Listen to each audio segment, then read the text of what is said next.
بسم الله الرحمن الرحيم.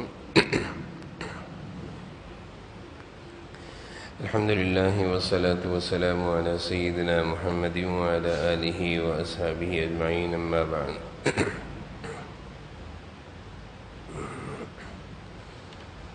جناب نبی کریم صلی اللہ علیہ وسلم اور آپ کے تربیت یافتہ جماعت، صحابہ کی جماعت، ان حضرات کی زندگی ہے رہتی دنیا تک کے انسانوں کے لیے بہترین نمونہ ہے. ان کی قربانیاں دین کے قبول کرنے میں تکالیف اور پھر دین اسلام کو آگے تک پہنچانے کے لیے محنتیں اور مشقتیں، وہ ساری چیزیں ہمارے لیے بہترین نمونہ ہیں. آپ صلی اللہ علیہ وسلم کے صحابہ میں سے ایک گھرانہ ہے جو ابو سلمہ رضی اللہ عنہ کا گھرانہ کہلاتا ہے. یہ گھرانہ 3 افراد پر مشتمل ہے. ابو سلمہ، ام سلمہ ان کی بیوی ہیں، اور سلمہ چھوٹا سا ان کا بیٹا ہے. یہ چھوٹے سے گھرانے کے گھر میں جب اسلام کی تعلیمات اور اسلام کا پیغام پہنچتا ہے تو یہ بہت جلد تینوں مسلمان ہو جاتے ہیں، یعنی شوہر بھی مسلمان اور بیوی بھی مسلمان، اسلام جلدی قبول کر لیتے ہیں. اور یہ شروع میں اسلام قبول کرنے والوں میں سے ہیں، یعنی ان لوگوں میں سے ہیں جنہوں نے شروع میں اسلام قبول کیا، جیسے حضرت ابوبکر صدیق رضی اللہ عنہ ہیں، حضرت بلال حبشی ہیں، حضرت علی ہیں. یہ شروع کے اسلام قبول کرنے والوں میں حضرت ابو سلمہ، ام سلمہ اور ان کے بیٹے شامل ہیں. جب انہوں نے اسلام قبول کر لیا تو دشمنان اسلام، کفار، معمول کے مطابق اپنا غصہ نکالنے کے لیے ان کی طرف متوجہ ہوئے اور ان کو خوب سخت سے سخت تکلیفیں اور اذیتیں دی گئیں، لیکن یہ سارے مصائب کو برداشت کرتے رہے، لیکن ذرا سے بھی ان کے اسلام میں فرق نہیں آیا. پھر جناب نبی کریم صلی اللہ علیہ وسلم کی طرف سے حکم آ گیا کہ مسلمان اپنے ایمان کے تحفظ کے لیے ہجرت کر جائیں مدینہ کے جانب. ہجرت کرنا بھی ایک بڑا مشکل مرحلہ تھا، کیونکہ مشرکین مکہ کی پوری کوشش تھی کہ مسلمانوں کو، صحابہ کو مکہ سے جانے نہیں دینا، ان کو یہیں رکھنا ہے، یہیں تکلیفوں میں رکھنا ہے. چنانچہ جس کے بارے میں معلوم چلتا کافروں کو، مکہ کے سرداروں کو، مشرکین کو کہ یہ ہجرت کر رہا ہے، تو پوری طریقے سے اس کے راستے کے روکنے کی کوشش کرتے، اس کا سامان چھین لیتے، اس کی سواری چھین لیتے، اس کو مارتے پیٹتے کہ کسی طرح یہ ہجرت نہ کرے. اسی طرح جب حضرت ابو سلمہ رضی اللہ عنہ نے ہجرت کا ارادہ کیا تو اپنی سواری لی اور سواری پر اپنی بیوی کو سوار کیا اور اپنے بیٹے کو سوار کیا اور مدینہ کی طرف روانہ ہو گئے. جیسے ہی یہ مدینہ کی طرف روانہ ہوئے ہیں، ابھی مکہ معظمہ کے حدود سے نکلنے نہیں تھے کہ بنو مخزوم کے چند افراد جو ان کی بیوی کے گھرانے کے لوگ تھے، یعنی جس خاندان کی ان کی اہلیہ تھیں ام سلمہ، اس خاندان کے لوگ آئے اور انہوں نے ان کا راستہ روکا اور ابو سلمہ سے کہا کہ اگر تم نے اپنی مرضی کو ہم پر ترجیح دی ہے یعنی اگر تم جانا ہی چاہتے ہو، ہجرت کرنا ہی چاہتے ہو تو چلے جاؤ، لیکن یہ جو تمہاری بیوی ہے یہ تو ہمارے خاندان کی عورت ہے، یہ تو ہمارے قبیلے کی عورت ہے، اس کو تو ہم نہیں لے جانے دیں گے، یہ ہماری بیٹی ہے، ہم اسے تمہارے ساتھ کسی دوسرے ملک جانے کی اجازت نہیں دے سکتے۔ اور انہوں نے قبیلہ مخزوم، ان کی اہلیہ کے خاندان کے لوگوں نے آگے بڑھ کر ان کی بیوی کو ان سے چھین لیا، پکڑ لیا، اور بچہ بھی ان کی گود میں تھا۔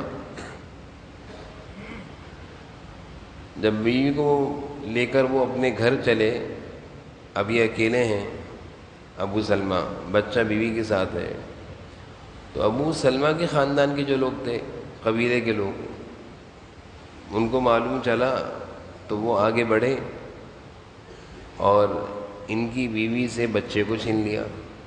یہ بچہ تو باپ سے ہوتا ہے، اس کا نسب تو باپ سے ہوتا ہے، تو یہ تو ہمارے نسب کا ہے، ہمارے خاندان کا ہے، ہماری نسل کا ہے، اس کو تھوڑی ہم تمہارے ساتھ رہنے دیں گے۔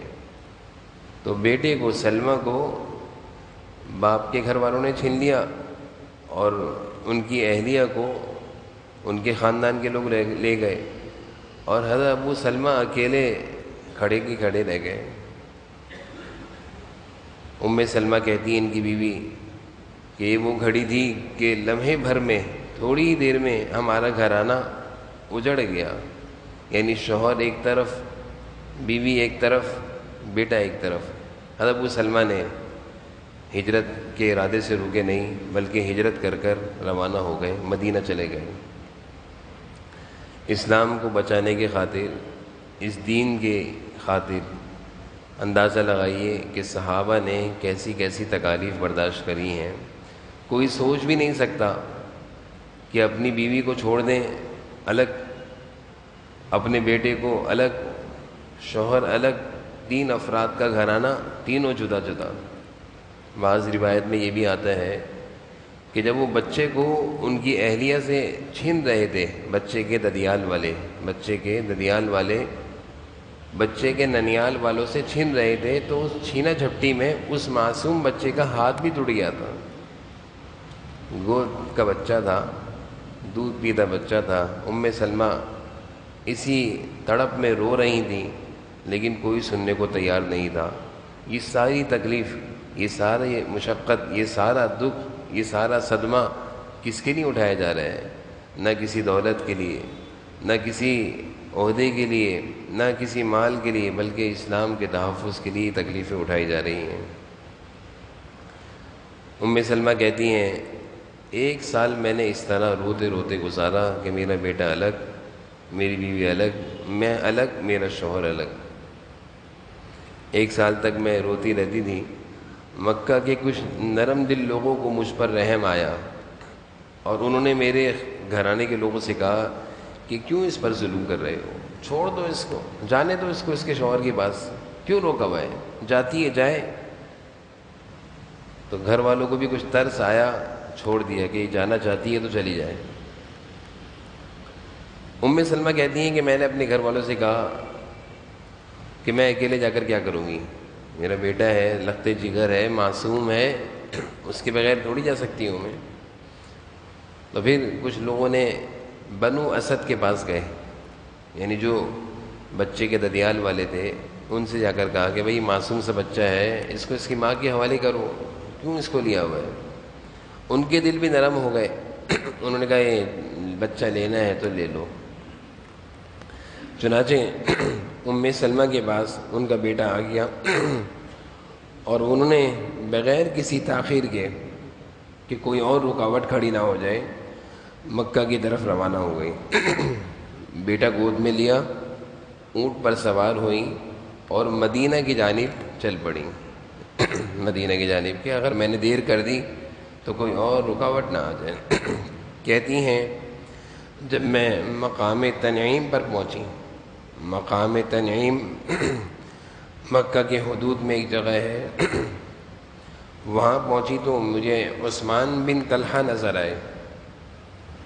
انہوں نے کہا کہ بیٹی تو کہاں جا رہی ہے اکیلے؟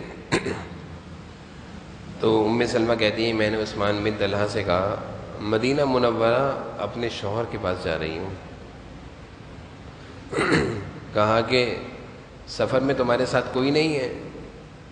تو یہ کہنے لگی میرے ساتھ اللہ کے سوا کوئی نہیں ہے، میں اکیلی ہوں. انہوں نے عثمان بن طلحہ نے کہا خدا کی قسم میں تمہیں مدینہ پہنچا کر واپس آؤں گا. اور اونٹ کی نکیل پکڑی اور آگے آگے چل دیے.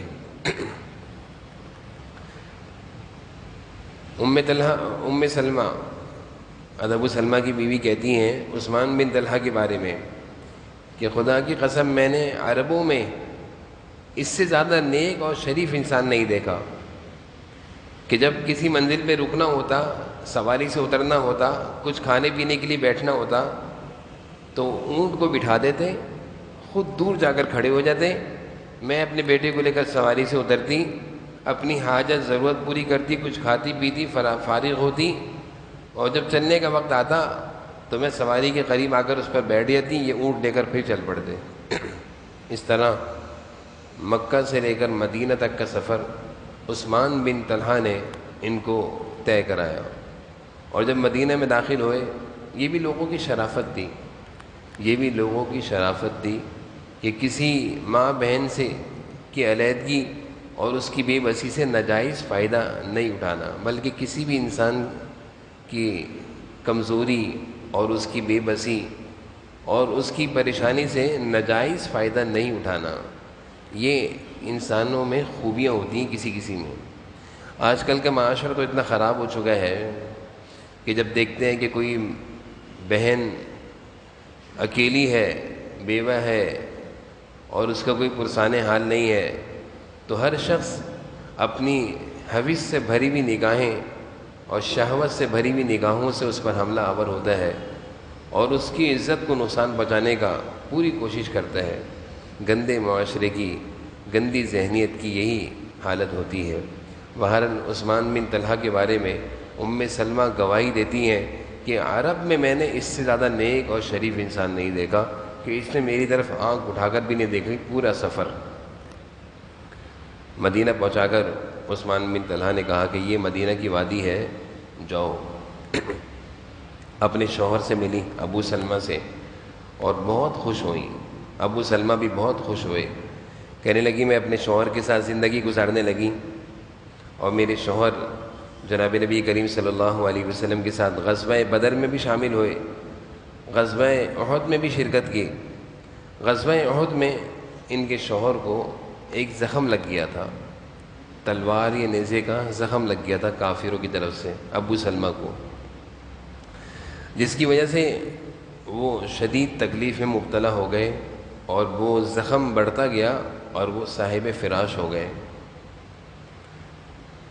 ابو سلمہ جو ان کے شوہر تھے، آپ صلی اللہ علیہ وسلم کے ساتھ مختلف غزوات میں شامل رہے اور آخری غزوہ احد میں ان کو ایک زخم لگ گیا اور اس زخم میں تکلیف بڑھتی چلی گئی اور اسی تکلیف میں ان کا انتقال بھی ہو گیا. جناب نبی کریم صلی اللہ علیہ وسلم ان کے پاس آئے اور ان کو دعا دی اور ان کے لیے نعم البدل کی دعا دی. حضرت ابو سلمہ کہتی ہیں جب میرے شوہر کا انتقال ہوا تو میں نے حضور صلی اللہ علیہ وسلم سے ایک دعا سنی تھی، آپ کی ایک حدیث سنی تھی، اور آپ کی وہ حدیث تھی کہ جب کسی پر کوئی تکلیف پہنچے اور وہ صبر کرے تو اللہ تعالیٰ سے دعا کرے، اللہ تعالیٰ اس کو اس کا بہترین بدل عطا فرماتا ہے. کسی کو کوئی صدمہ پہنچا، کوئی بھی چیز ہو، شوہر ان کے لیے بہترین اللہ کی نعمت تھی. اس کے علاوہ دنیا کی کوئی بھی چیز ہو، اس تکلیف یا اس چیز کے چلے جانے پر کوئی صبر کرتا ہے اور اللہ سے ثواب کی امید رکھتا ہے اور یہ دعا کرتا ہے کہ اللہ مجھے اس کا بہترین نعم البدل یعنی اس کا بدل دے دے، تو اللہ تعالیٰ اس کو عطا فرما دیتے ہیں. یہ ام سلمہ کہتی ہیں جب میرے شوہر کا انتقال ہوا میں نے صبر بھی کیا، ثواب کی امید بھی رکھی، لیکن جب میں دعا میں یہ کہتی تھی کہ اللہ مجھے اس کا نعم البدل دے دے تو زبان پر نہیں آتا تھا کہ میرے شوہر سے اچھا تو کوئی ہے ہی نہیں. نعم البدل کا یہ مطلب ہوتا ہے کہ اس چیز سے بہتر چیز دے دیں، یہ آپ نے مجھ سے لے لیے ہیں، دوسرا اچھا شوہر دے دیں۔ تو کہتی میں اللہ تعالیٰ سے صبر بھی کرتی تھی، ثواب کی امید بھی رکھتی تھی، اور جب میری زبان سے یہ نہیں نکلتا تھا کہ مجھے اس سے بہتر نعم البدل دے دیں، لیکن میں کوشش کرتی تھی، زبان سے زبردستی کہا کرتی تھی۔ میرے شوہر کے انتقال کو کہتی ہے کچھ دن گزرے، اور کچھ دن گزرنے کے بعد کیونکہ میں مکہ کی ایک خاتون تھی تو تمام لوگوں کو بالخصوص جناب نبی کریم صلی اللہ علیہ وسلم کو میری فکر تھی کہ بچے بھی ہیں اور یہ اکیلی خاتون ہیں، ان کی کفالت کا کوئی انتظام ہو جائے۔ تو سب سے پہل حضرت ابوبکر صدیق رضی اللہ عنہ نے اپنے نکاح کا پیغام بھیجا، لیکن ام سلمہ نے انکار کر دیا کہ میں ابھی نہیں کروں گی۔ اس کے بعد حضرت عمر رضی اللہ عنہ نے نکاح کا پیغام بھیجا، یہ بھی انہوں نے قبول نہیں کیا۔ پھر چند دن گزرے تھے، جناب نبی کریم صلی اللہ علیہ وسلم نے خود سے نکاح کا پیغام بھیجا، حضرت ام سلمہ کے لیے خود سے نکاح کا پیغام بھیجا۔ صحابہ میں یہ چیز کوئی معیوب نہیں سمجھی جاتی تھی کہ کوئی بیوہ خاتون ہے تو اس سے نکاح کیا جائے، بلکہ وہ اس کو بہتر اچھا سمجھتے تھے، باعث ثواب سمجھتے تھے کہ یہ خاتون ہیں، بغیر شوہر کے رہیں گی تو ان کے لیے علیحدہ زندگی گزارنا مشکل ہوگا، تو اس لیے اس کو لازم سمجھتے تھے کہ جلد سے جلد ان کا نکاح ہو جائے، کیونکہ معاشرے میں عورتوں کی عزت نکاح کے ساتھ ہے، بغیر نکاح کے عورتوں کی عزت محفوظ نہیں ہے۔ بے نکاح والی عورت کے بارے میں اچھے الفاظ نہیں آئے قرآن و حدیث میں، عورت کی عزت نکاح میں ہے اور اسی میں اس کے فضائل آئے ہیں۔ چنانچہ جناب نبی کریم صلی اللہ علیہ وسلم نے جب نکاح کا پیغام بھیجا تو ام سلمہ رضی اللہ عنہ نے عرض کیا کہ اللہ کے رسول، میری 3 گزارشات ہیں، میں آپ سے عرض کر دوں، آپ اللہ کے نبی ہیں۔ ایک تو میں تھوڑی سی مزاج کی تیز ہوں، یعنی غصہ مجھے جلدی آ جاتا ہے، اور مجھے اندیشہ ہے کہ میری کوئی بات آپ کو ناگوار گزرے اور آپ ناراض ہو جائیں، آپ ناراض ہوں گے اللہ بھی ناراض ہو جائیں گے، آپ اللہ کے رسول ہیں۔ دوسری بات یہ ہے کہ میں ایک عمر رسیدہ عورت ہوں، یعنی زندگی میری اب جوانی کی تقریباً گزر چکی ہے، تو لہٰذا میں آپ کی خدمت ہو سکتا ہے نہ کر سکوں صحیح سے، تو کوئی میری خدمت کی کمی سے کوئی آپ کو تکلیف نہ ہو۔ اور تیسری بات یہ ہے کہ میں عیال دار ہوں، میرے چھوٹے چھوٹے بچے ہیں، میں نے ان کی بھی تربیت کرنی ہے، لازمی سی بات ہے نکاح کروں گی تو بچے بھی میرے ساتھ ہوں گے۔ یہ سن کر رسول اللہ صلی اللہ علیہ وسلم نے ارشاد فرمایا، جہاں تک تمہارے غصے کی حالت ہے ہم اللہ تعالیٰ سے دعا کریں گے یہ عادت ختم ہو جائے گی۔ کتنے پیارے انداز میں سمجھا رہے ہیں۔ ہماری بیوی ہم سے کہے کہ میں غصے کی تیز ہوں تو ہم کہیں گے غصہ اپنے اندر سے ختم کرو، نہیں تو اپنے گھر جاؤ۔ آپ صلی اللہ علیہ وسلم کہہ رہے ہیں بھائی ہم اللہ تعالیٰ سے دعا کریں گے تمہاری یہ عادت اللہ تعالیٰ انشاءاللہ ختم کر دیں گے، مزاج میں ٹھنڈک آ جائے گی۔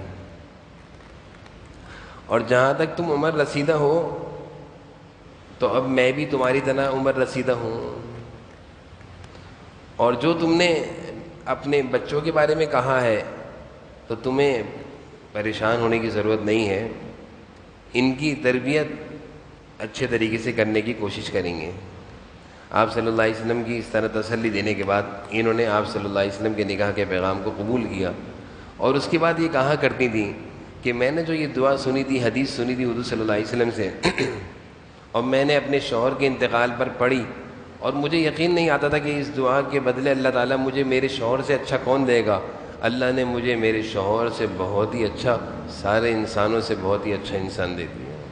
یہ دعا کی قبولیت بیان کرتی تھیں آپ صلی اللہ علیہ وسلم کی دعا ہے نا کہ انسان کو جب کوئی تکلیف پہنچے، کوئی چیز چلی جائے اور وہ صبر کرے تو اللہ تعالیٰ اس سے اس کا بہترین نعم البدل دیتے ہیں۔ تو یہ کہتی تھی مجھے اس سے بہتر نعم البدل کیا ملے گا، لیکن جب حضور صلی اللہ علیہ وسلم کے نکاح میں آ گئیں تو کہنے لگی مجھے یقین ہو گیا کہ اللہ کے نبی کا ارشاد صحیح ہے، مجھے اس سے بہت بہترین نعم البدل مل گیا۔ اور وہ کون تھے؟ جناب نبی کریم صلی اللہ علیہ وسلم تھے۔ انہی کے بیٹے کے بارے میں آتا ہے، ان کے بیٹے ام سلمہ چھوٹے سے تھے، آپ صلی اللہ علیہ وسلم ان کو اپنے ساتھ بٹھا کر کھانا کھلاتے تھے۔ تربیت دیکھیں کیسے ہوتی ہے بچوں کی۔ ایک موقع پر آپ صلی اللہ علیہ وسلم اپنے ساتھ بٹھا کر کھانا کھلا رہے تھے اپنے ہی برتن میں، تو چھوٹے بچے تھے تو برتن میں ادھر ادھر سے کھانا کھا رہے تھے، جیسے بچوں کی عادت تھی ادھر ہاتھ مارنا ادھر ہاتھ مارنا۔ آپ صلی اللہ علیہ وسلم نے ان کا ہاتھ پکڑا اور کہا کہ اے میرے بیٹے، سم اللہ، اللہ کے نام سے کھاتے ہیں، اللہ کا نام لے کر کھانا شروع کرتے ہیں، وکل بیمینک، اور بیٹا سیدھے ہاتھ سے کھاتے ہیں، وکل مما یلیک، اور بیٹا اپنے سامنے سے کھاتے ہیں۔ ہم یہاں سے اندازہ لگائیں کہ یہ آپ صلی اللہ علیہ وسلم کی ستیلی اولاد ہے، لیکن تربیت کتنے پیارے انداز میں ہو رہی ہے کہ آپ صلی اللہ علیہ وسلم سمجھا رہے ہیں کہ بیٹا اللہ کے نام سے لے کر کھاؤ، یہ نہیں کہ اٹھو کھانے سے۔ ہم بچوں کی تربیت کیسے کرتے ہیں؟ اگر بچہ کچھ ایسی حرکت کرے کہتے کھڑے ہو جاؤ یہاں سے، میرے ساتھ نہیں کھاؤ۔ آپ صلی اللہ علیہ وسلم نے اپنے ساتھ ہی کھلایا، لیکن کھانے کے آداب سکھا دیے کہ بیٹا اللہ کا نام لو، بسم اللہ پڑھو، اس کے بعد کہا کہ بیٹا سیدھے ہاتھ سے کھانا چاہیے، اور پھر کہا کہ اپنے سامنے سے کھانا چاہیے۔ تو یہ حضور صلی اللہ علیہ وسلم کا گھرانہ بن گیا، ام سلمہ رضی اللہ عنہ کے گھرانہ۔ اللہ تعالیٰ ہم سب کو سمجھ لگے۔ الحمد للہ۔